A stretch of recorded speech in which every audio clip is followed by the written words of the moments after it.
बिस्मिल्लाहिर्रहमानिर्रहीम। Biology lecture series के lecture number 7 में आज हम डिस्कस करेंगे लेवल्स ऑफ ऑर्गेनाइजेशन।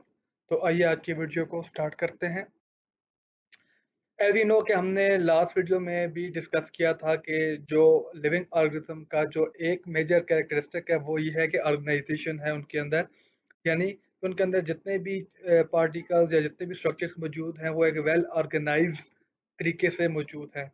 तो हर एक स्ट्रक्चर के डिफरेंट लेवल्स होते हैं, आज हम उन्हीं को स्टडी करेंगे। तो अगर हम देखें तो सबसे जो छोटा लेवल होता है वो हमारे पास वो होता है सब एटॉमिक पार्टिकल्स, यानी जितने भी लिविंग ऑर्गेनिजम्स हैं उनका जो सबसे जो छोटा लेवल है वो है सब एटॉमिक पार्टिकल्स, यानी इसके अंदर मौजूद होते हैं इलेक्ट्रॉन, प्रोटॉन एंड न्यूट्रॉन।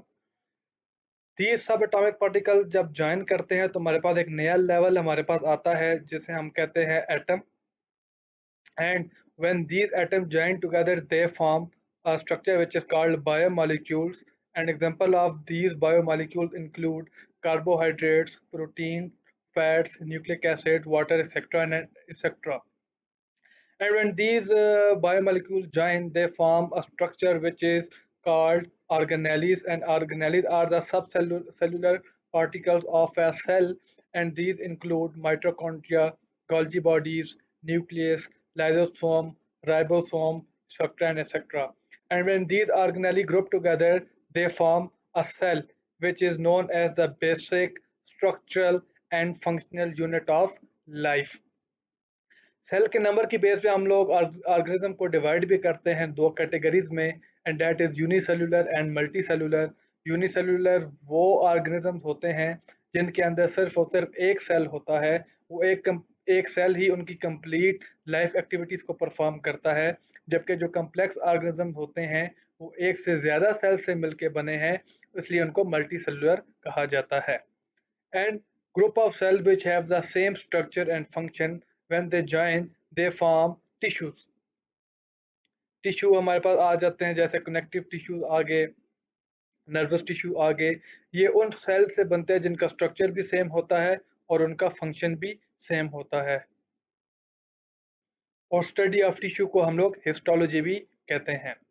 तो जब सेम वो टिश्यू जिनका स्ट्रक्चर भी सेम हो, उनका फंक्शन भी सेम हो, वो ग्रुप करते हैं और हमारे पास एक स्ट्रक्चर बनाते हैं जिसको हम लोग ऑर्गन कहते हैं।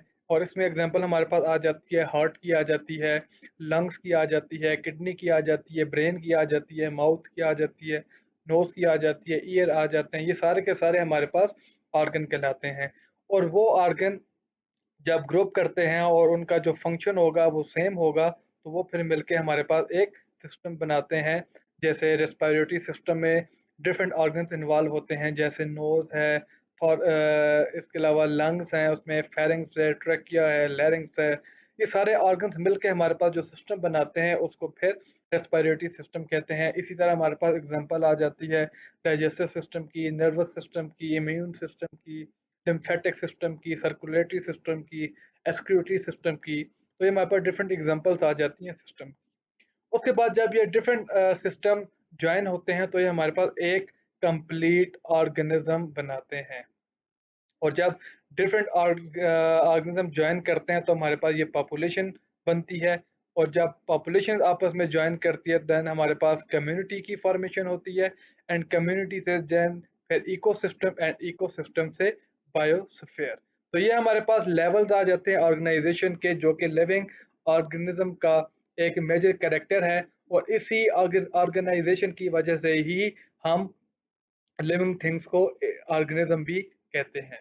तो उम्मीद है आपको आज की वीडियो पसंद आई होगी। अगर आपके पास इससे रिलेटेड कोई सजेशंस हैं तो आप वो कमेंट बॉक्स में दे सकते हैं। तो मिलते हैं आपसे इंशाल्लाह नेक्स्ट वीडियो में, तब तक के लिए अल्लाह हाफिज़। Subscribe this channel and hit the bell icon so you get the notifications of upcoming videos.